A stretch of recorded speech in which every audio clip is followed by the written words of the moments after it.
Hello guys, আমার কাছে আছে মোবাইল ফোনের স্যামসাং লিথিয়াম আয়ন ব্যাটারি আর এই গ্যাস টর্চ। আর আজকের ভিডিওতে আমরা দেখবো এই লিথিয়াম আয়ন ব্যাটারির সামনে যদি এই গ্যাস টর্চ জ্বালিয়ে দিই তাহলে কি হবে। একটা লিথিয়াম আয়ন ব্যাটারি প্রধানত চারটি অংশ থাকে: positive plate, negative plate, separator আর ইলেকট্রোলাইট।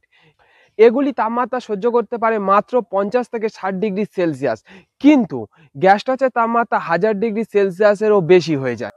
আই থিঙ্ক এই লিথিয়াম ব্যাটারিটা এত চাপ ও তাপ সহ্য না করতে পেরে লাস্টে ফুলে গিয়ে একটা ছোটখাটো বোমার মতো বিস্ফোরণ হতে পারে। চলো কি হয় দেখি, লেটস ট্রাই।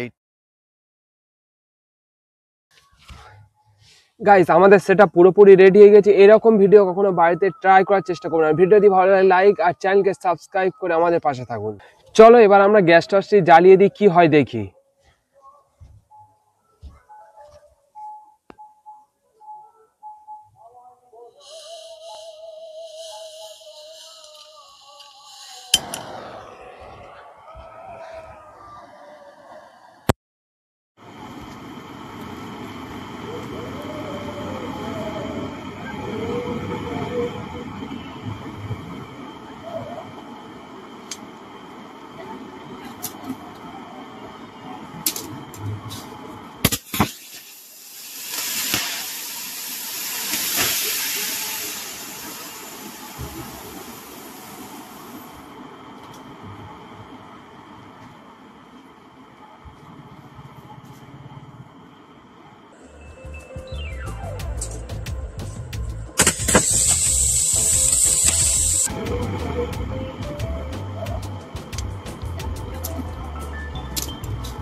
গাইজ, এখনো ধোঁয়া বেরোচ্ছে, ওর কাছে আমরা যাবো না। যে ধোঁয়াটা বেরোচ্ছে ওটা হাইড্রোফ্লোরিক অ্যাসিড, এবং আমাদের শরীরের জন্য এটি খুবই ক্ষতিকর গ্যাস।